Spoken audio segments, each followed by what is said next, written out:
You're watching the eclipse over Evansville on Eyewitness News.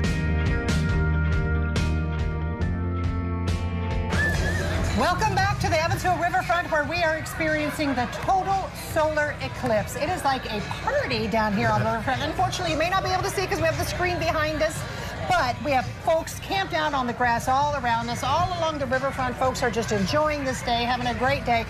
And what a great day. It is like a perfect day for this. People out here in front of us with on the lawns, some with dogs even here as well, and all looking up with their glasses on, looking up at the solar eclipse right now.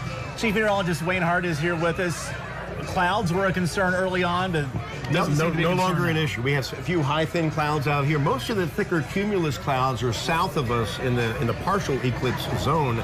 And let me show you where that line of totality begins, because there is a huge difference between 99% and 100% totality. So if you have the ability, and totality is going to start in a little less than 30 minutes, let me show you here the line, and that's the timing there. But we also have a map that shows where that line of totality begins, and it stretches across western Kentucky right through Webster County. So you kind of have to go north of Dixon, Clay, and there we go. And you can kind of see it progressing. That's where the shadow is right now, moving across Texas. It's going to next come into Arkansas, and then it comes in from the southwest and into the tri-state. Now we're going to zoom in, and you need to be north of that orange line to see totality. So that would be north of a line from Clay to Dixon, Seabury, and then right along the McLean, Davis, Henderson County line up to Griffith, northwest of Owensboro, then across southeastern Spencer County, say to the north of Rockport, and then across rural northwestern Perry County. If you have that ability to get into that zone, you're a few miles away. It's worth the effort, because, like I said, it is a huge difference between 99% and 100%. It's a difference between night and day. Well, and according to your map, like right there, these folks right now are seeing totality. Of course, some of them, now we've gone beyond that, but some folks in Texas, in the U.S., are starting to see totality. Yeah, this shadow moves at about 1,500 miles an hour, depending on where it is across the earth. So it's moving fast. And so now it's moving out of Texas towards Arkansas and moving our way. And we begin totality at 2:02 here in the tri-state. But again, you can see north of that orange line is the dividing point. And am I crazy, you guys, but are you kind of seeing the light get a little bit dimmer and the shadows a little more vibrant here? Is it just me? No, I've got a little breeze coming off. So we may see that here on the river, which is a cooler water source, obviously. So the air over the river is a little cooler.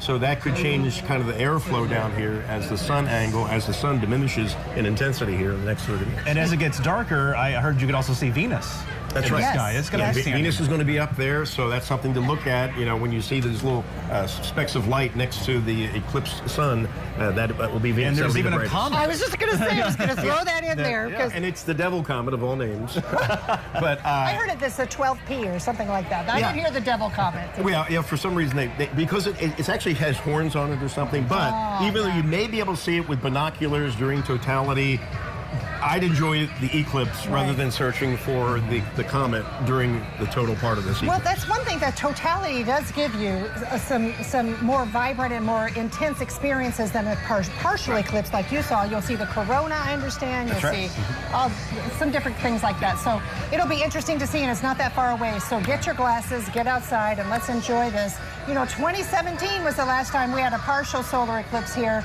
Evansville, though, not path of totality. It was just a partial eclipse at that time. Yeah, this eclipse is taking a different route this year. Experts with NASA say that this year's eclipse is different from the one in 2017 for several different reasons. One reason is that more people live along the path of totality. There's several more major cities along the path of totality this year, with an estimated 31 million people in its path. Time period of totality is going to last longer than it did in 2017, almost twice as long.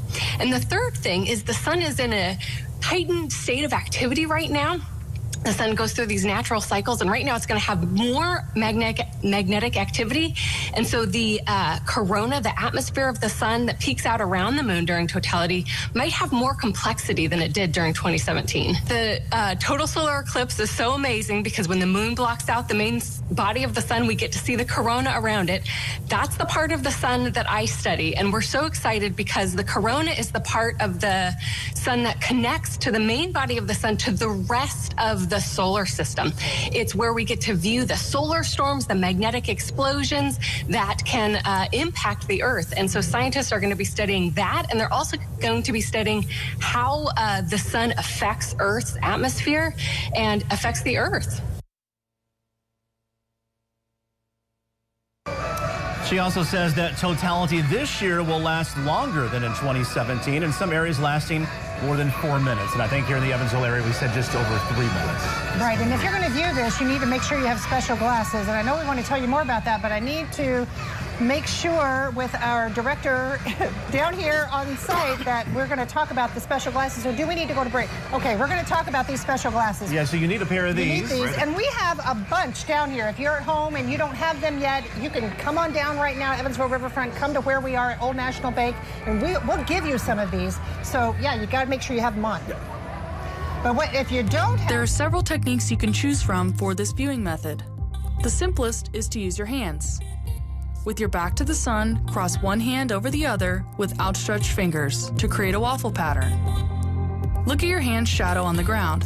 The little spaces between your fingers will project a grid of small images of the sun, showing the sun's crescent shape during the eclipse. You can also see a similar effect as the sun shines through holes formed between tree leaves. The tiny spaces between the leaves act as pinhole projectors, scattering images of the sun on the ground. Anything with small holes like a hole-punch index card or even a colander from your kitchen will work too. If you're feeling crafty, you can build a box pinhole viewer. Using everyday household items, this method streams sunlight through a pin-sized hole to project an image of the sun onto a white sheet of paper taped inside the box. The longer the box, the bigger your image of the sun will be.